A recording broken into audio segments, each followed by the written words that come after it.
Hello friends welcome to happy kitchen health tips इनकी நம்ம பார்க்க போற ரெசிபி என்னன்னு பாத்தீங்கன்னா காலிஃப்ளவர் குருமா தான். காலிஃப்ளவர் குருமா வந்து எல்லாருக்குமே செய்ய தெரியும். இருந்தாலும் புதுசா சமைக்க தெரியாதவங்களுக்கு தெரியாது இல்லையா, அவங்களுக்காக தான் இந்த வீடியோ. இப்போ இந்த காலிஃப்ளவர் குருமாவை எப்படி செய்யறதுன்னு பார்க்கலாம். செய்யறதுக்கு நான் வந்து ஒரு அரை கப் காலிஃப்ளவர் எடுத்திருக்கேன்.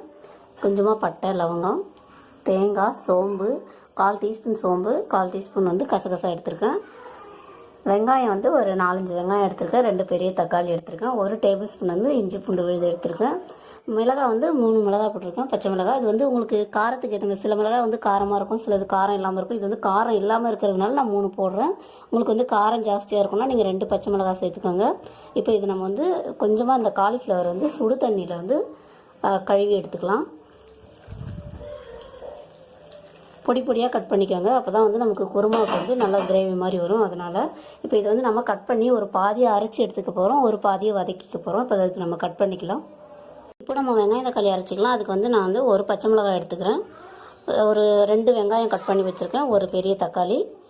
வதக்கிறதுக்கும் அதே மாதிரி வெங்காயம் தக்காளி வந்து பொடியாக கட் பண்ணி வச்சுருக்கேன். அதுக்கு வந்து பொடிசாக கட் பண்ணிக்கோங்க. இதுக்கு வந்து நம்ம பெருசாக கட் பண்ணியிருக்கோம். இந்த கசகசா, சோம்பு, இந்த தேங்காய் இதெல்லாம் வந்து நம்ம கடைசியாக தான் அரைச்சி ஊற்றணும். அதனால் இப்போ இதை கூட போட்டுறாதீங்க, வெறும் வெங்காயம் தக்காளி மட்டும் அரைச்சி எடுத்துக்கலாம். இப்போ நம்ம வெங்காயம் தக்காளி அரைச்சி எடுத்தாச்சு. இப்போ நம்ம தாளிக்கலாம். பேன் எடுத்து அடுப்பில் வச்சுக்கோங்க. இதில் வந்து ஒரு 4 குழிக்கரண்டி அளவு எண்ணெய் சேர்த்துக்கோங்க.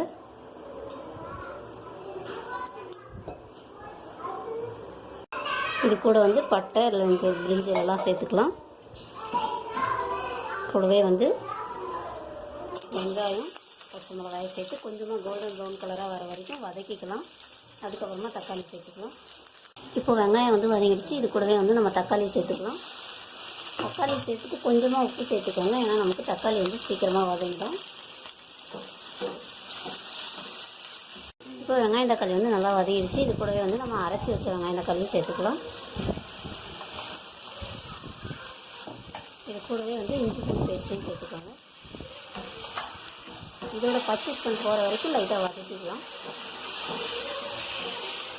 இப்போது வெங்காயம் தக்காளி வந்து நல்லா வதங்கிடுச்சு. இது கூடவே வந்து நம்ம காலிஃப்ளவரை சேர்த்துக்கலாம். காலிஃப்ளவர் சேர்த்து கொஞ்சம் நல்லா வதக்கிக்கலாம். அதையும் ஒரு 2 நிமிஷம்.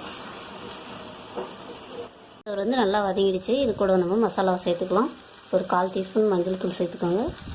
அது கூடவே வந்து ஒரு 1/2 டீஸ்பூன் வந்து மிளகாய் தூள் சேர்த்துக்கோங்க. மிளகாய் தூள் வந்து காரத்துக்கு தகுந்த மாதிரி சேர்த்துக்கோங்க.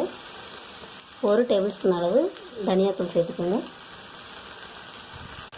இப்போ இந்த டிஷ்ஷுக்கு தேவையான உப்பு சேர்த்துக்கோங்க. உப்பு வந்து நம்ம ஏற்கனவே வதங்கிறதுக்கு போட்டிருக்கோம், அதனால் கொஞ்சம் பார்த்து போட்டுக்கோங்க.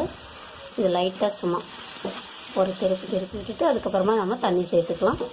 ஏன்னா நமக்கு மசாலா வந்து இந்த எண்ணெயிலே வந்துடுச்சுன்னா நமக்கு ரொம்ப நேரம் வேக வைக்க தேவையில்லை. அதனால தான்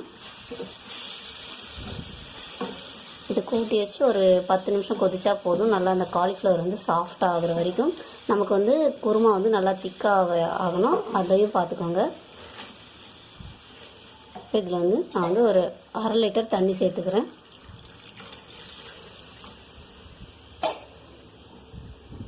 அரை லிட்டர் தண்ணி சேர்த்து நல்லா கொதிக்க வச்சோம்னா இது கூடவே வந்து நமக்கு அந்த காய் வந்து நல்லா சாஃப்டாக வந்து திக்காக ஆகும். அதனால தான் 1/2 லிட்டர் தண்ணி. இப்படியே இறக்கிடக்கூடாது, இது நல்லா கொதித்து நமக்கு திக்காக ஆகிற வரைக்கும் கொதிக்க வைக்கணும். இப்போ வந்து நான் தேங்காய் வந்து பொடி பொடியாக கட் பண்ணி வச்சுருக்கேன். இந்த தேங்காயும் இப்போ இந்த கசகசா, சோம்பு இது எல்லாத்தையுமே வந்து ஒன்றா சேர்த்து அரைச்சி எடுத்துக்கலாம். அது வந்து லாஸ்ட்டாக கொதிச்சதுக்கப்புறமா தான் ஊற்றணும். அது கொதிக்கட்டும், இதை நம்ம அரைச்சிக்கலாம். இப்போ நம்ம ஊற்றின தண்ணி வந்து பாதியாக கொதித்து சுண்டிடுச்சு. இந்த ஸ்டேஜில் வந்து நாம் கொஞ்சமாக வந்து கரம் மசாலா சேர்த்துக்க போகிறோம். 1 டேபிள் ஸ்பூன் அளவு சேர்த்துக்கோங்க. இது வந்து ஃபஸ்ட்லேயே சேர்க்க வேணாம், ஏன்னா லைட்டாக கசக்கிற மாதிரி இருக்கும். அதனால் கொஞ்சம் நல்லா கொதிச்சதுக்கப்புறமா சேர்த்துக்கோங்க, அப்போ தான் வாசனையாக இருக்கும்.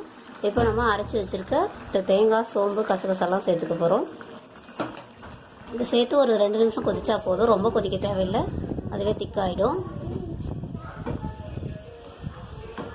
இப்போ இது ஒரு 2 நிமிஷம் கொதிக்கட்டும். இப்போ குருமா வந்து நல்லா கொதிச்சிருச்சு.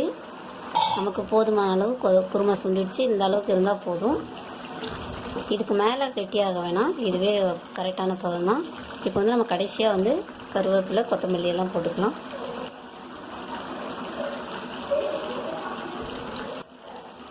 போதும், இவ்வளோதான். ஸ்டவ் ஆஃப் பண்ணிடலாம். இவ்வளோதாங்க, நம்ம காலிஃப்ளவர் குருமா ரெடி ஆகிடுச்சு. நீங்களும் இதை வீட்டில் ட்ரை பண்ணி பாருங்கள். எப்படி இருந்துச்சுன்னு எனக்கு கமெண்ட்ஸில் சொல்லுங்கள். இந்த வீடியோ உங்களுக்கு பிடிச்சிருந்தா நம்ம சேனலை சப்ஸ்கிரைப் பண்ணுங்கள். வீடியோவை பார்த்ததுக்கு நன்றி.